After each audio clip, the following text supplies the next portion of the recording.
Well, still talking about the Iran war and the impact. It's not just on the oil sector. This has, of course, disrupted travels from different places. We just heard there that the UAE, they just reopened their airspace.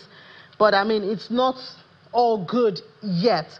So let's have at this time the Chief Executive Officer of Topaz Travels and Tours Limited, Ms. Susan Akore, to join us from our Abuja studio to tell us how much disruption we have seen, especially as it connects to Africa and Nigeria. Ms. Akore, good morning. Welcome to the program. Good morning, Ine. Good to be here. Thank you so much.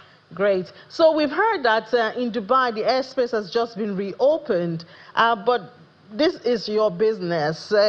You deal with flights locally, internationally. How much disruption have you seen in your business since this war started about 3 weeks now?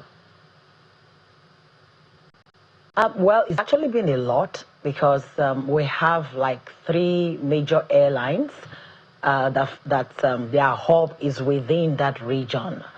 So it's actually disrupted. But then again, you know, like they say, one man's meat is another man's poison.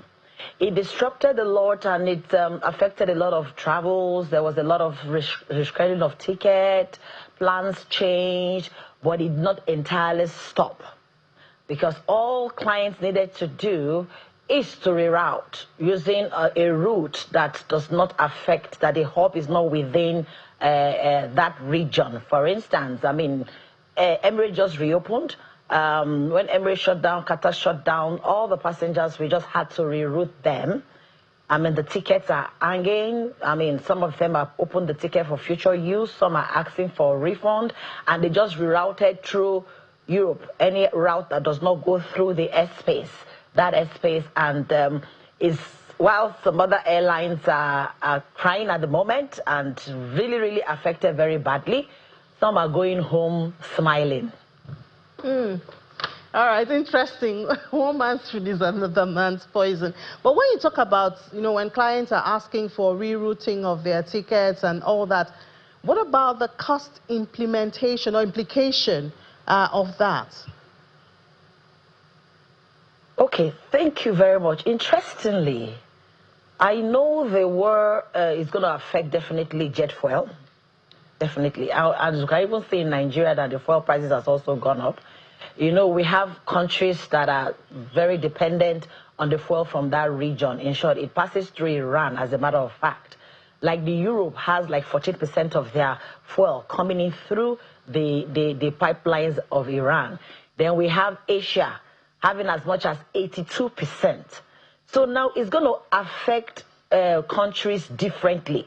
Yeah, and the prices will go up in different countries differently. Like Europe is just 14%. So if there's going to be increase generally in Europe, it's going to be by 14%.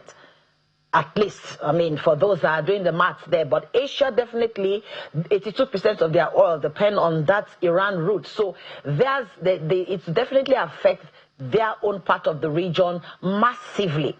For us in Nigeria, yes, so that's probably why the difference we are seeing in our fuel pump price is not that much, thanks to the likes of Dangote, that is being able to produce enough to service Nigeria and West Africa as a whole. But you know, businessmen will always be businessmen. Everybody always tries to take advantage. If you ask me, I really didn't see it really affecting us much, because if Dangote says it produces enough to take care of us, so that shouldn't affect us. But hey, today it is affecting us. Coming back to the ticket prices, you know, I'd said here severally, and ticket prices, a lot controls the ticket prices, which is beyond the airline. For instance, if the news came out in CNN by the Delta CEO that jet fuel has doubled, so definitely it will affect fares. But interestingly, now the fares have not changed. It's still the same thing. So what people are experiencing and mixing it up as 100% increase is demand. For instance, all the passengers that were on Emirates, on Qatar, have to now find themselves, because what they are going for is quite important. They find themselves using, for instance, British Airways and Ethiopia or any other airlines.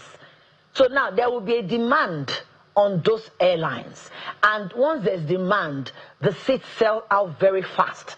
So while you're coming back now to see, you say, oh, maybe the fare you initially got was 1.5 on maybe Emirates airline, for instance.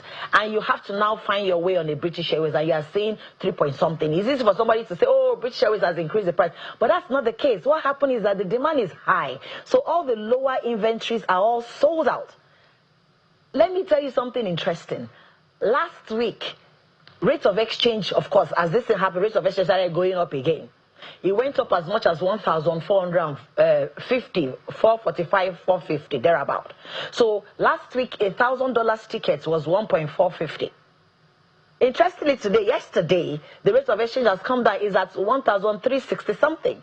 So the same $1,000 ticket last week, that is 1.450, is 1.3 today. So this thing is largely controlled by rate of exchange. Of course, the jet fuel being doubled, according to the Delta Airlines CEO, will definitely affect, but it will not be in the way that people think it will, like the price doubling. It still comes down to the rate of exchange. And I can gladly tell Nigerians today that the airlines, at least in Nigeria, we are not really that affected like Asia, that depend on 82% of their oil from that region.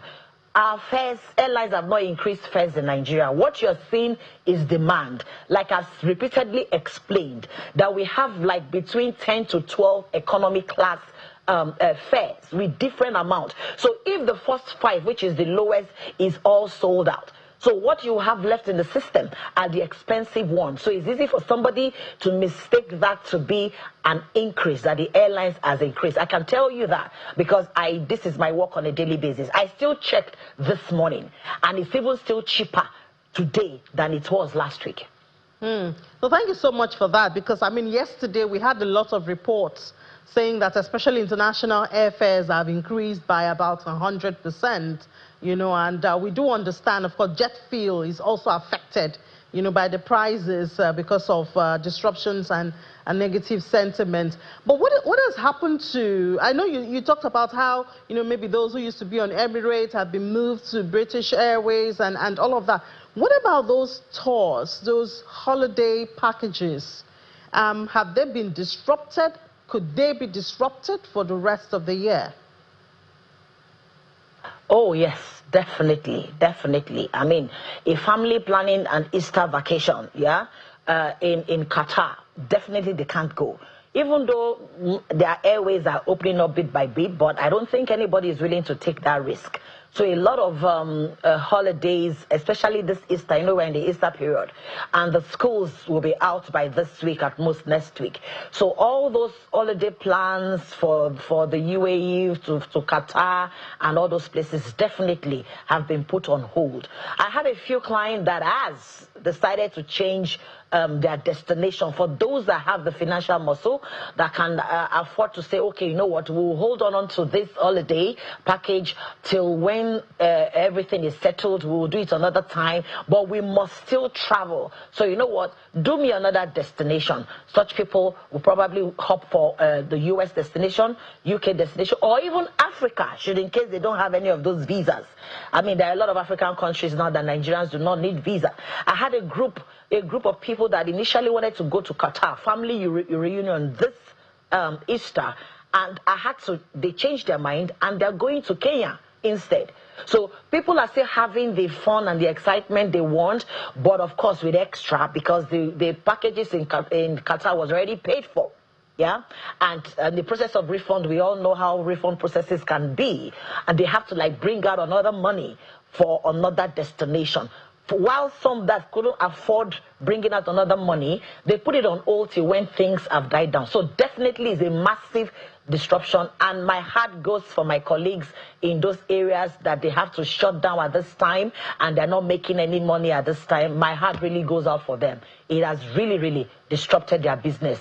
Hotels, restaurants, transport, travel agents, tour sites, just name it. And these destinations, you and I know, they are very big in tourism. Very, very big. UAE, tourism is not their main source, but tourism is very, very huge. And Qatar, since the World Cup, has also become very, very huge in tourism. And that revenue is gone for now. Yeah, unfortunately so. Unfortunately so. And of course, we do pray that we'll see an end to this in the shortest possible time. Thank you so much for your time on the program, Ms. Susan Aboraya, the Chief Executive Officer of Topaz Travels and Tours. Thank you very much.